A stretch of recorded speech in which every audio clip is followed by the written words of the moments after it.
Good afternoon, good morning, good evening, America. You are now listening to Mikasa Sukasa podcast, and I am your host, Niko House. Thank you all so much for tuning in. As always, it's greatly appreciated. Now, I did have another podcast in store for today, but given all the information that just dropped yesterday regarding the FBI, Andrew McCabe, the director or the deputy director, Christopher Wray, the director, and the FISA memo, Lord Jesus, there was just way too much to not do a podcast about this today, because I know a lot of you are going to be on your way home, cooking dinner, doing whatever you all do trying to listen to this and kind of catch up on everything. So I figured I would bring it to you here. I would bring it to you now, and you will have it forever. Remember this moment.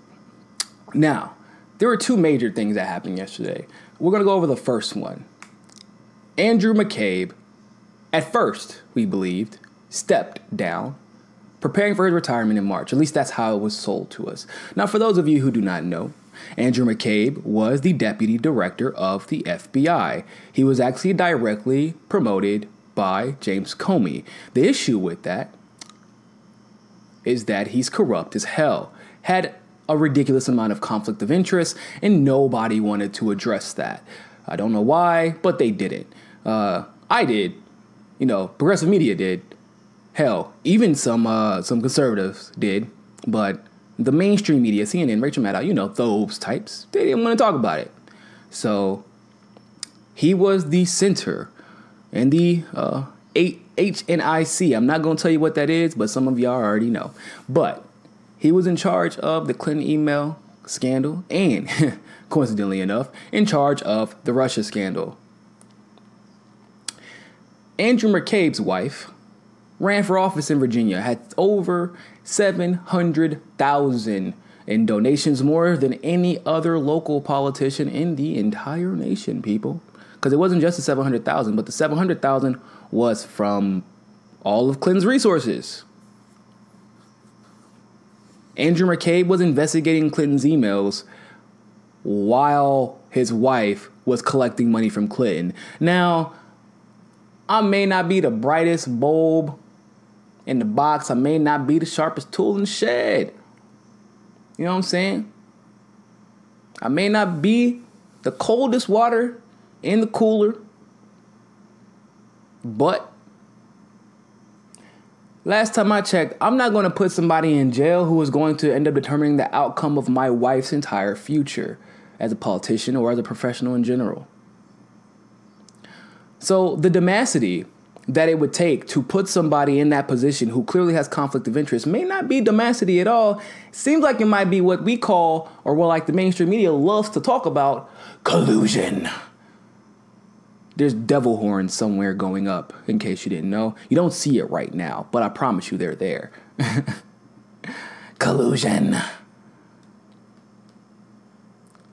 You had this man in charge. Oh, and what makes it even better, ladies and gentlemen, is that James Comey hired him directly, and James Comey has been grooming him. It wasn't like this guy fell in he's randomly selected from an objective source in the FBI. He put his credentials in, and he put in his time and his experience, and then he got promoted. Actually, here's how he was perfectly described by an article with CNN. And they were trying to protect his brand, but they did not do a good job. He was described as, it showed that James Comey valued intelligence and ability, perhaps, more than experience when he hired Andrew McCabe. Huh? Oh, wait a minute. What does that even mean? And management skills is what they said as well. He had good management skills. He managed to let a criminal walk free. That's what he did. In case you also don't know, Andrew McCabe was also the one who turned it from grossly negligent. Remember, they said what she did was grossly. They didn't say it was grossly negligent. They said something else, because negligence can be criminal. So they actually changed that wording. Andrew McCabe is a snake. Now, it turned out, however, he didn't step down. They said he stepped down. Sarah Sanders, press secretary, came out and said, hey, that's not true. He got fired. We fired his ass. Why? Remember, I don't know if y'all watched the episode, but 500 text messages or 5 months of text messages went missing, in excess of 10,000, between this lovely couple. Actually, they were the Mr. and the Mistress of the FBI. Those text messages got found by the FBI. We ain't gonna talk about how stupid you have to be an intelligence agent who can't hide text messages, who takes a burner phone forgetting that all the FBI has to do is call AT&T. It's not difficult. There's all these encryption apps out there, and you're going to use a burner phone. Boy, whew, Jesus. Anyway. So, those text messages outline how he was involved in all the corruption on the intelligence side of the 2016 presidential election. Ooh, it got real yesterday. Oh, yeah. And at first, like I said, we all thought that he stepped down. And it turned out, no, he didn't. He got fired. And it said because of the impending IG report. We were like, oh, okay. Actually, at first what they reported was amid the Trump pressure, the Trump pressuring, he stepped down and is expected to retire. Oh, but what they didn't say until later on that day, I should say, was that Chris Wray had to actually offer him another job, which was effectively a demotion. And because that would cause him his pension, So therefore, he said, I'm just going to step down and stay out of it. Now, the reason that he asked for the demotion is because Chris Wray was according to Chris Wray, the director of the FBI. He was the one who said the text messages that are about to come up in the Inspector General report implicate him in the 2016 campaign corruption within the intelligence community, specifically the FBI. Oh, yeah, it got real. That is the director of the FBI saying this. So this guy who was investigating Clinton's emails was pro-Clinton. The same guy who was investigating the Russiagate, in charge of the investigation of the Russiagate, because it was, once again, people, Robert Mueller is not in charge of Russiagate investigations, despite what MSN likes to talk about. Robert Mueller is in charge of investigating James Comey's firing amid Russia investigations. Not the Russia investigations themselves. But they like to sell it as Robert Mueller being in charge of the Russia investigations. So, he was fired. He was fired for corruption. Now, why is this so significant? Well, it's significant because if I recall, there were so many people, time and time again, that said, but her emails weren't that big of a deal.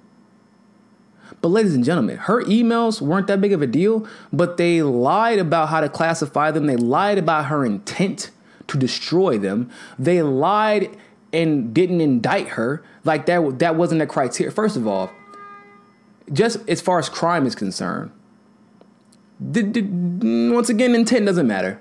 I tell y'all this all the time. Do not get pulled over and tell the cop that you didn't mean to go 160 miles per hour and expect that to go over well in court.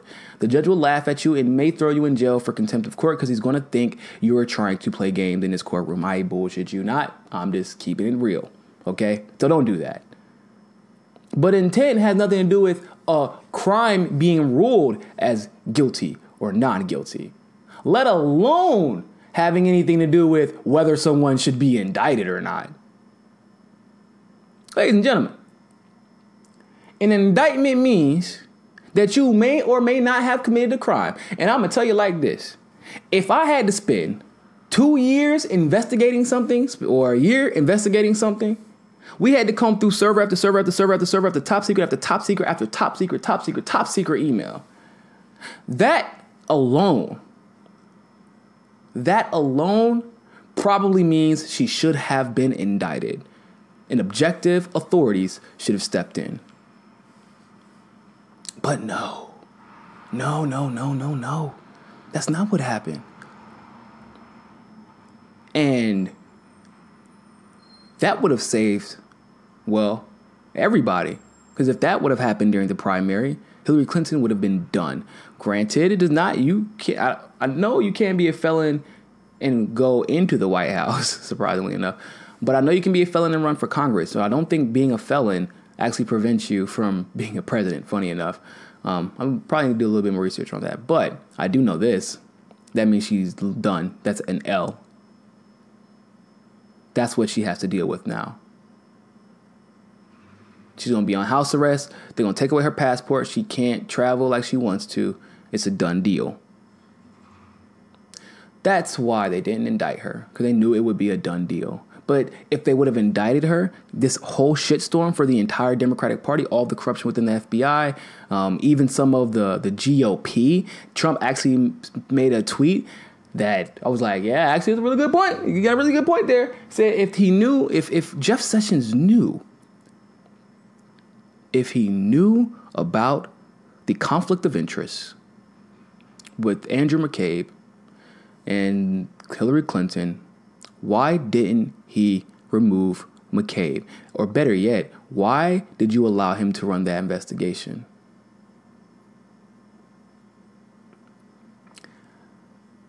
Do you understand something, ladies and gentlemen? I want to tell y'all something. I want to look up the definition of something, of a word that got thrown around a lot. It got thrown around a lot because of the Russian hacking bullshit. But I'm going to give y'all the definition. It's a word that is known as treason. I'm going to give you all the definitions that I have available to me right now. Treason, the crime of betraying one's country, especially by attempting to kill a sovereign or overthrow the government. Oh, wait a minute. Overthrow the government as in a coup? As in a coup?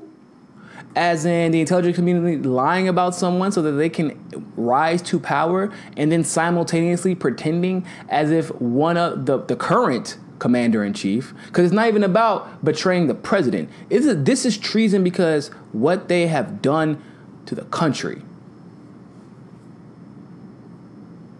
Okay? Action of betraying someone or something. Yeah, of course. The crime of murdering someone. Okay, luckily there was no... Oh, well, for the time being, we know there was nobody murdered. Obviously, I'll use that term loosely because I know we're still talking about the Clintons, but you know what I mean, okay? You know what I mean. My point is, goddammit, that I hate to be a Debbie Downer, but this kind of sounds like treason.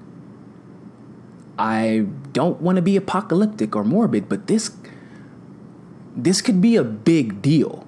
And if somehow, some way, they find out Hillary Clinton is ahead, like if she conspired to make this happen, oh God, it's going to, you don't understand, y'all. This is a big deal. This is a problem. It's not something small, not something minuscule. It's not like, oh, they'll get a couple of years. You have a GOP ran Congress, a GOP ran Senate. The Supreme Court justice is yet to be picked, but you're split down the middle with the pressure of the American public now and the facts. You have this memo that they're now pushing as the GOP memo. Get the fuck out of here. But anyway, trying to call it the GOP memo to muddy the waters and discredit it, but the memo was written, and now they have a counter memo, by the way. The Democrats memo. But this is potentially treason, people. This is not something to be taken lightly. Okay? Seriously. So, I think that we should readdress this tomorrow whenever The memo is, oh yeah, by the way, they're releasing the memo too, the FISA memo, showing that the FBI broke intelligence laws. It's about to go down.